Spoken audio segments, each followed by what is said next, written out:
Recognize myself for questions. Administrator, first, let me commend you for your emergency response efforts in my home state of Texas. Katy High School turned into a forward operating base with the National Guard active duty. We saw the Coast Guard. We saw private citizens, the Cajun Navy, and FEMA was there to pre-position assets after the president declared it an emergency. And I think that made a big difference.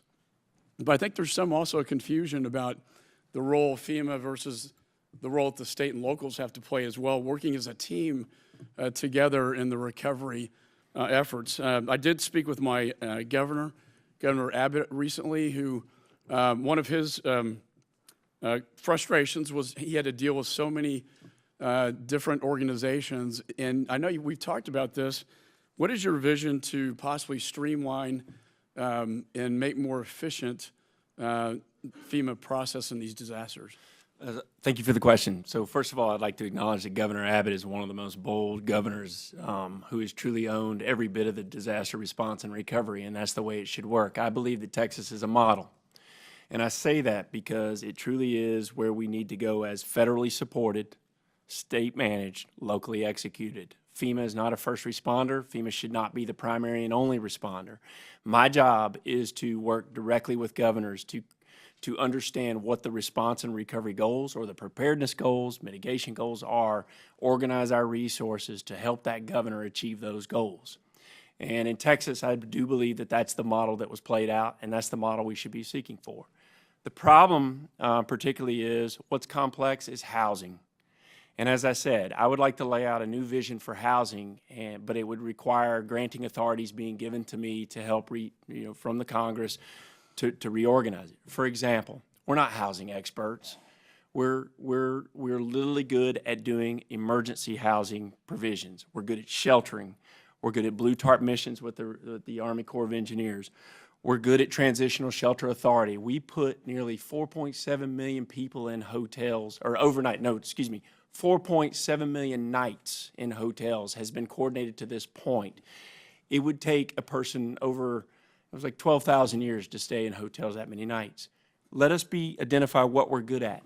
Give the governors more granting authority to handle the difficult housing issues, and then clearly design the handoff between FEMA and the partnering agencies. Streamline what we're all responsible for, how we should work together. And in some cases, the disaster survivor may get up to 15 knocks at the door from FEMA to other federal government agencies, from the state governments to non-governmental organizations, and it's confusing.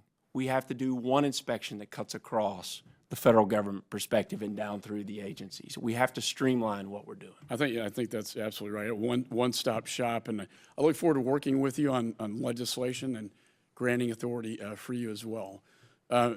Major General, this is a map that Army Corps, you've probably seen this, I've talked about it a lot. They did this in 1940, and it created the Barker Addicks Dam. But Cypress Creek, there's a proposed levee system that was never built. So what happened in Hurricane Harvey was that Cypress Creek overflowed, went into Barker and Addicks Reservoir. Then a controlled spillage was done at about 1:30 in the morning, and those residents downstream were not very happy about that. It filled up the bayous, and then it flooded downtown Houston. So it had sort of a cascading effect here. This gets more into flood mitigation. I think, you always hear announcements of, the prevention piece is so important. Can you tell me whether the Cypress Creek Reservoir, or the third reservoir, is on your list of projects? Congressman, thanks. I can see from here, even without my glasses, that's a 1940s plan. And I think you'll agree that a lot has changed in the hydrology of the region, upstream and downstream, since 1940. A lot of development, which increases significantly the runoff. To answer your question, though, we have a number of projects that we have identified that we're going to try to put forth to the administration for funding in the supplemental that Congress passed, to be able to take a look at that reservoir, other opportunities to improve the flood protection. My time's getting ready. If I could just say, it's the governor's #1 priority. He told me that, and it's also my #1 priority, is to get that Cypress Reservoir built and reinforce Barker Addicks to make sure this doesn't happen again. 50 inches of rain is a lot of rain. We also put language in the supplemental for $90 billion to expedite some of these projects, so I would hope you would be able to do this as quickly as possible. I think one of the concerns we always have with the Army Corps is it takes too long, the studies and the actual construction. And I think that's something that Congress has given you new authorities to do it more expeditiously. And I look forward to working with you to get this done as quickly as possible, because it's flooded 3 times in 2 years. And it really, you know, again, an ounce of provisions worth a pound of cure. We need to get this thing done. So with that, I now recognize the ranking member.